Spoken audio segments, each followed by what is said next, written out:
W Continente presenta los análisis y comentarios del ingeniero José Isabel Blandón y Fernando Correa. Muy buenos días, Panamá. Hoy es jueves 13 de febrero, un día en el que hay discrepancia entre la Organización Mundial de la Salud y las cifras de coronavirus en China. Parece que China cambió la metodología y elevó sus casos. Atención, debido a esto, a cerca de 59.000, bueno, hablando 59.805, es decir, cerca de 60.000 personas infectadas.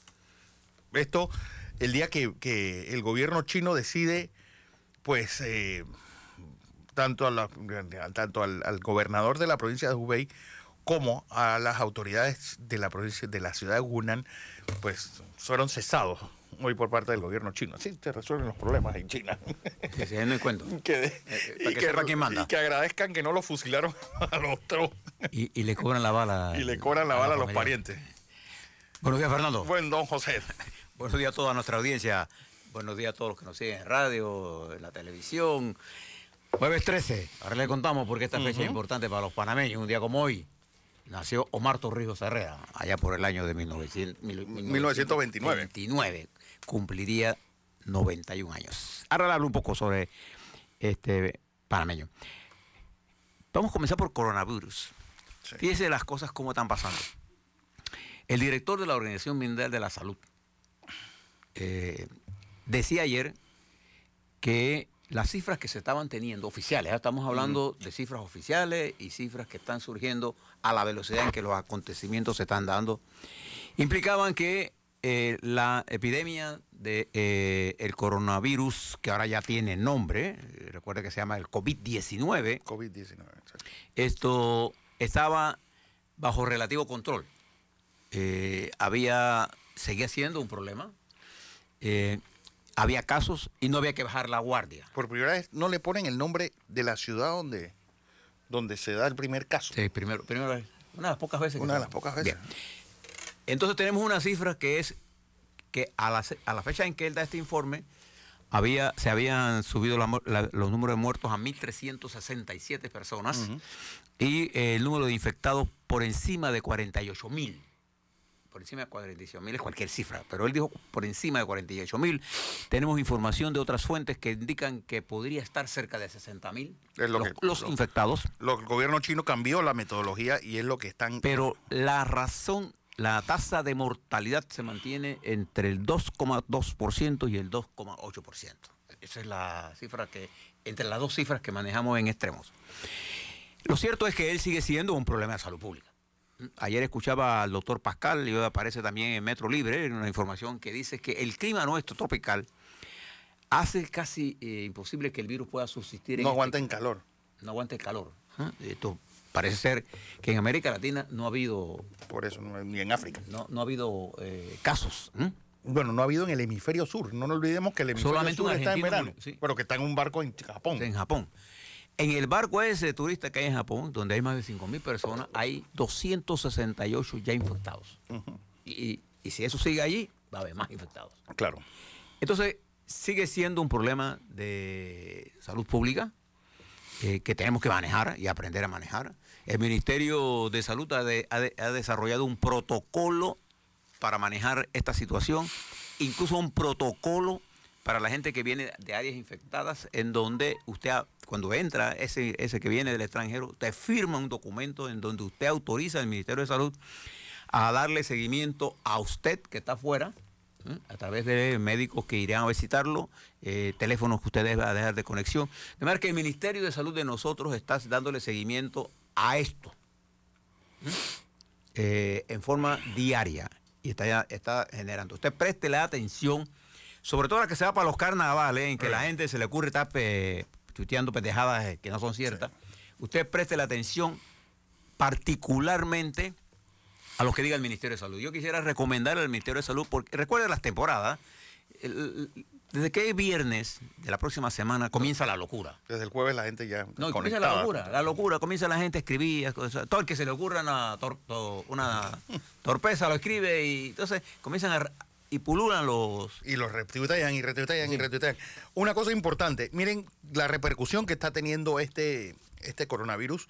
El Mobile World Congress, que se iba a celebrar en Barcelona, ha sido suspendido. Atención, porque la FIA, la Federación Internacional de Automóvil, ha anunciado que el Gran Premio de China de Fórmula 1 ha sido cancelado. Y obviamente este virus, las afectaciones que está teniendo la Administración de Aviación Civil de China, pidió el miércoles que se levanten las restricciones, sobre todo por el impacto negativo que tiene sobre el sector aéreo, y la economía china también, pues, sufriendo de lo que ha sido esta pandemia que se está dando, o que tiene su origen en la ciudad de Wuhan, donde toda la provincia de donde es la ciudad de Wuhan, es decir, toda la provincia de Hubei, tienen en cuarentena a 56 millones de personas.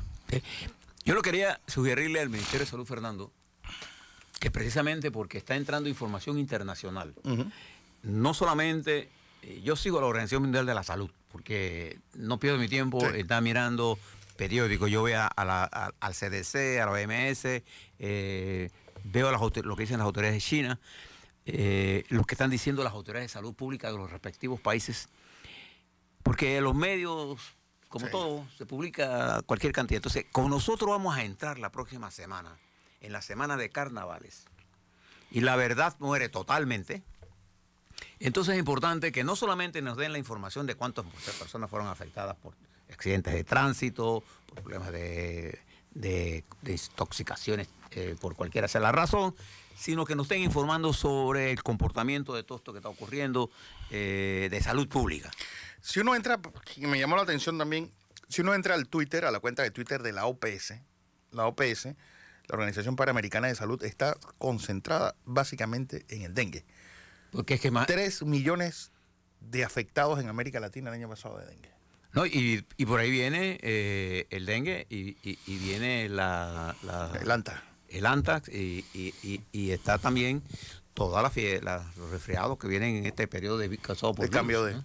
Bueno, y además de la entrada de clase.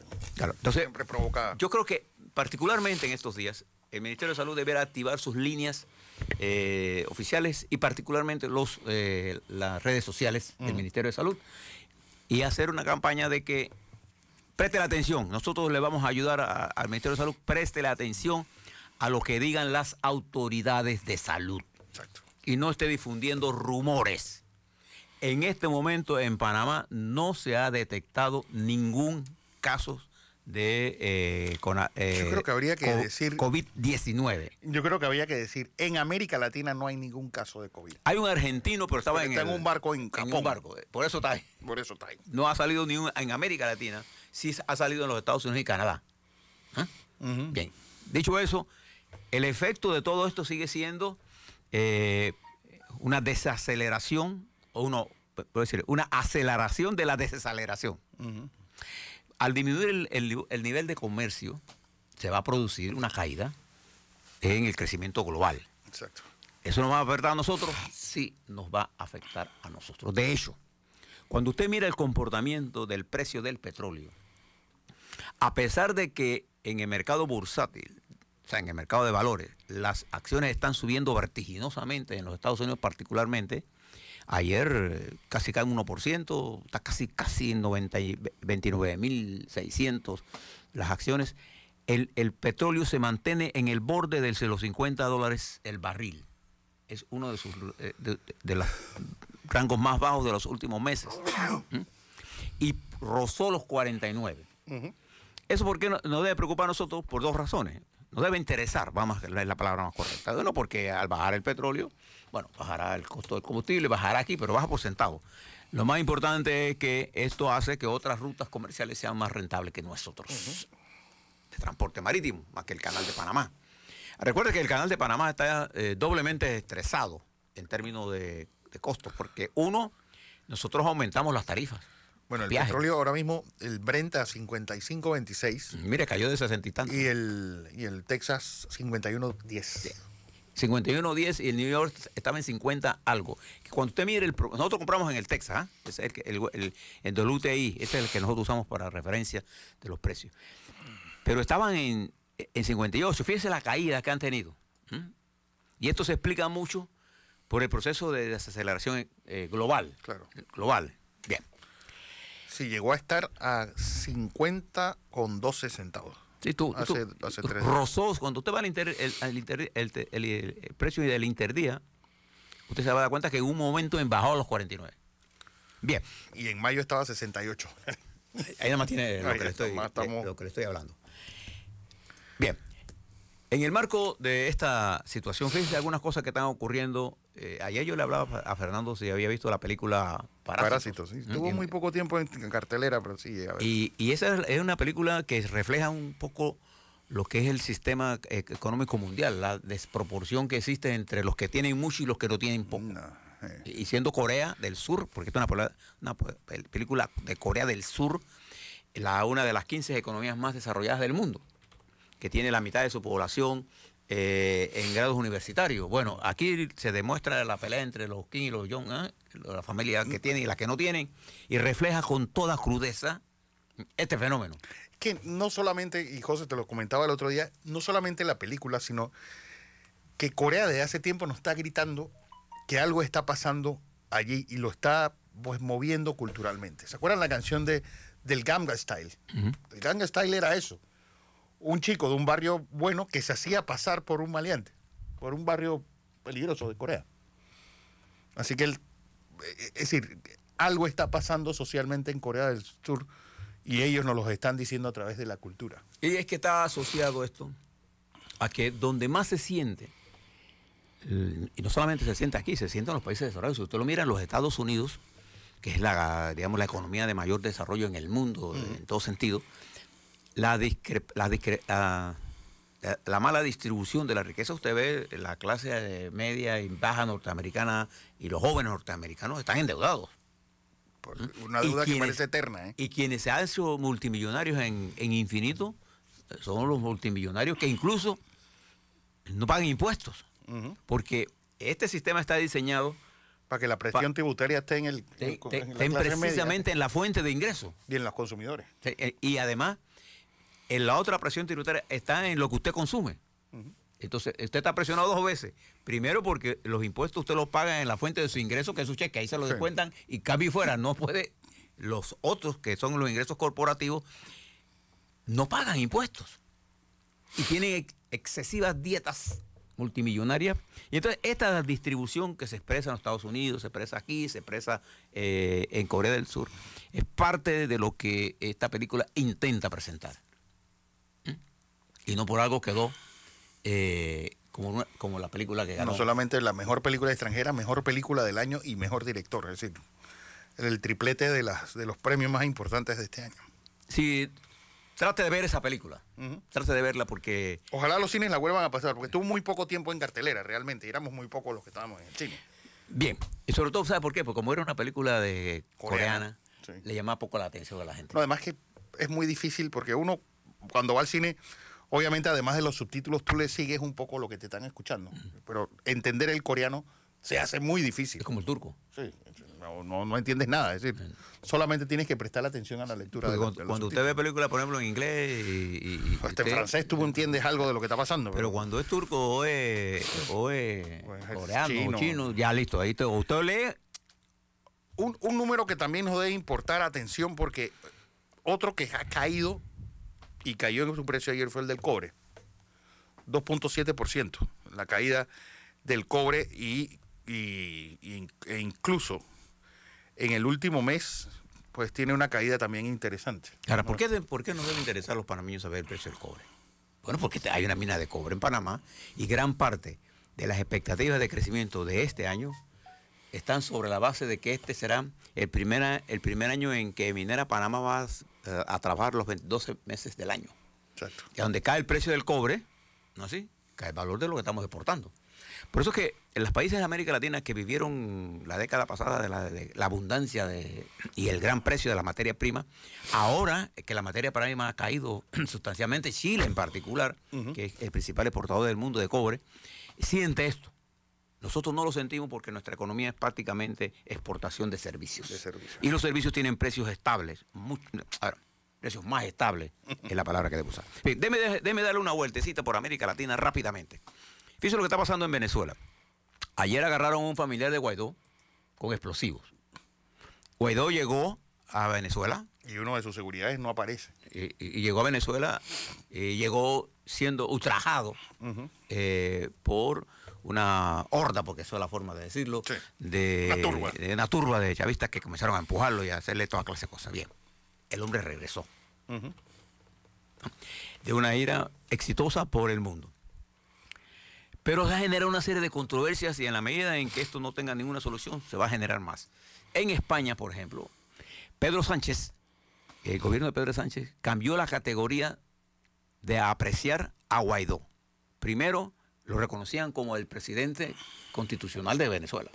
Ahora, lo reconocen como el líder de la oposición. Bueno, es que todo el afer de Delcy Rodríguez ha sido en España y ella ayer tuvo un debate muy álgido donde la gente de Vox se les cantó al ministro de Transporte todo. Es decir, ¿usted cuánto tiempo se reunió? ¿Por qué ella podía estar tuvo más de 10 horas en Madrid? ¿Con quién se reunió? ¿Usted recibió? Pero el resultado de esa controversia... ¿Qué fue lo que salió de todo esto?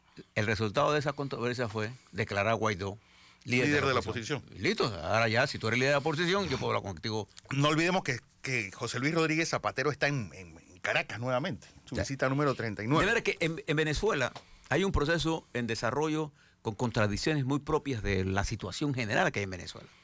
Hay contradicciones en el chavismo, hay contradicciones en la oposición. Uno de los grandes problemas de la oposición venezolana es la falta de capacidad de poder cohesionadamente tener una propuesta y arrastrar con esa propuesta a sectores importantes del chavismo.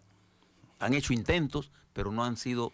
y la prolongación de la crisis genera la angustia. Y entonces, para los que están afuera es fácil pedir presión, para los que están adentro es un problema de subsistencia. Se la rifa todos los días para tener que comer y eso pone limitaciones a la lucha social. Bien.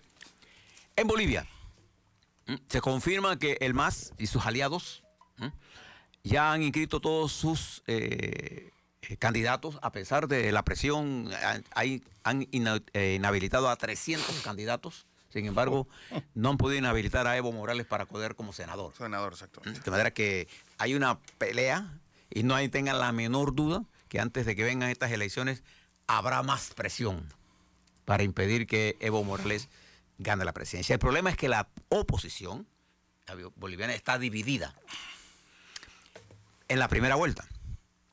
En la segunda vuelta no le quedará más camino que unirse. Sí, unirse todo. Pero, ¿qué pasará después de la primera vuelta? No sabemos. De manera que ahí hay un proceso en desarrollo y una inestabilidad en desarrollo. En Brasil, fíjese que los Estados Unidos sacó de la lista de países en desarrollo a Brasil, a Argentina y a Colombia. ¿Y por qué lo sacó? Porque al estar en esa lista, ellos tienen derecho a ciertos privilegios, entre ellos la posibilidad de exoneraciones a las importaciones y exportaciones, tratamiento especial en algunas áreas. Entonces, a sacar a Argentina, a Brasil y a Colombia, dos de sus aliados están en Colombia y en Brasil, el gobierno del presidente Trump manda nuevamente mensajes en un sentido contrario a lo que él está necesitado. Si hay un país que es aliado de Estados Unidos ahora mismo en América Latina para su política con Venezuela, ese país se llama Colombia. Exacto. Y si hay un aliado del presidente Trump en América Latina, es más, se considera un trumpista, es el presidente de Brasil, Bolsonaro. Y es precisamente a esos países en que tú sacas de esta lista en este momento en que la economía está en una situación complicada y Brasil necesita toda clase de estímulo. Argentina tú le puedes decir, bueno, porque hay un cambio de gobierno, ya no está Macri, ahí está Fernández. Podría entenderlo. Pero mira el rollo que hay en Argentina. Y esto es importante que lo miren. ¿Se acuerdan que Macri, con sus políticas neoliberales aplicadas al pie de la letra, que no dejaba de tener razón en muchas de las políticas que aplicó? Sí. Solo que no las explicó bien y se las aplicó a un solo sector. Siempre al sector más necesitado, pero Macri no desarrolló una política para conseguir ingresos donde más ingresos hay. Nunca lo hizo, porque la teoría es simplista de que hay que poner menos impuestos a los que tienen negocio porque con ellos son los que pueden generar empleo. Eso nunca, nadie ha probado que eso es así. Bueno, la señora Thatcher, el señor Reagan. Reagan lo dijo, pero los Estados Unidos lo que hizo fue disparar la curva de distribución de la riqueza. Sí. Concentra la riqueza, pero los demás siguen siendo pobres. Y el principio de solidaridad es eliminado. Pero bueno, lo que quiero plantearle es que en este momento el gobierno del presidente Fernández ha entablado una confrontación con el Fondo Monetario. Y le ha dicho al Fondo Monetario, Argentina no puede crecer pagando la deuda. Y el Fondo Monetario dice, usted paga la deuda para poder nosotros apoyarlo. Exacto. Entonces, esta confrontación se expresa en la calle, el peronismo y sus aliados se ha expresado en las calles, y lo que quiero plantearle es que por el camino en que está la situación en este momento, se va a radicalizar desde el punto de vista ideológico, y podría Argentina entrar en esa especie de mare magnum en que entró Chile, entre gente en la calle apoyando una línea anti-FMI y gente populista y gente con más desempleo, más necesidades. No es tan fácil la situación para Argentina, que precisamente ha sido sacado de la lista por parte del gobierno de los Estados Unidos. Mientras, fíjese lo que pasa en los Estados Unidos. En los Estados Unidos, después de las dos primarias, estas que se han hecho tanto en Iowa como en New Hampshire, todo se prepara para lo que se conoce en los Estados Unidos como el gran martes, el supermartes, que es el 3 de marzo, que es donde usted puede mirar, ya porque ahí entra estados como Texas, los estados grandes, Florida, California, Nueva York, que California son todavía no está tradicionales. Creo que California no está en el del 3 de marzo. El supermartes. Creo que no está. Pero ahí usted va a ver, en este momento todo indica que la dinámica se ha planteado de acuerdo a las encuestas nacionales. Recuerda que lo que pasó en Iowa es una cosa muy local. Las encuestas nacionales ponen a Sanders de primero y a Biden de segundo. Y a tercero a la senadora, a una de las senadoras. Y aparece como en cuarto lugar el muchacho que ha ganado las dos, ganó la primera y casi gana la segunda. Bueno, ganó una y perdió una. Pero las nacionales, que incluyen todos los estados, todavía dan a Biden. Sin embargo, la estamina de Biden ha venido bajando, que fue el objeto del debate del impeachment del presidente de los Estados Unidos. Eso es por un lado. Por otro lado, el manejo que le ha dado el presidente Trump al caso de Stone. Roger Stone. Roger Stone. Usted debe saber quién es este caballero. Este es uno de los teóricos. Bueno, él es el que tiene tatuado a Nixon. A Nixon en la espalda. En la espalda. Bueno. Y agradecer. El presidente Trump ayer agradeció a el secretario de Justicia su intervención a favor de Stone, que produjo la renuncia de los fiscales y ha creado un problema con respecto a la ética de manejo de casos judiciales en los Estados Unidos. Y en Italia, ¿se acuerda de su amigo Mario Calvini? El hombre que dirige uno de los partidos más importantes. Bueno, ayer la Cámara Superior del Senado abrió el camino para llevarlo a juicio. Y podría entrar a un juicio, casi seguro que va a un juicio. ¿Sabe por qué? ¿Se acuerda cuando él era ministro del Interior? Ordenó que un barco cargado de refugiados no entrara a Italia. Le presentaron una denuncia y esa denuncia está en desarrollo, y si él le levanta para hacerle ese estudio, podría ser condenado a 15 años de prisión. Y esto ha generado una polémica importante, no solo sobre el caso de Calvini, sino sobre el problema migratorio como tal. Y preste la atención a esto que le voy a decir. La situación entre Turquía, Siria y Rusia se ha enrarecido por el ataque que Turquía dice han hecho las fuerzas de Siria al ejército turco. Y a unos puertos, principalmente a esos puertos. Siria dice que Turquía está interesada en sacar las fuerzas militares de Idlib, en donde Turquía apoya a los grupos radicales que se oponen a los kurdos, que son los enemigos históricos del Estado turco. ¿Y por qué esto es importante? Porque eso inestabiliza una de las áreas productoras de petróleo más importantes del mundo. Y esto podría cambiar la ecuación del precio del petróleo. Preste la atención a lo que está ocurriendo ahí y en el mundo en general. Seguimos con las complicaciones que se aceleran todos los días. A la vuelta vamos a hablar un poco sobre hoy. 13 de febrero cumpliré años Omar Torrijos, 91 años. Hay varios casos en desarrollo. Acogieron a un socio un donante de campaña y proveedor de la policía. De Barrio Varela condenan a 60 meses. 60 meses al representante Ashis del PRD. Sentencia que ha sido apelada. En fin, muchas cosas que inicia la filmación de la película de Suicide Squad 2 en Colón. Y dice que el Tribunal Electoral no participará definitivamente en el Playa Gate. En el Playa Gate. Así es.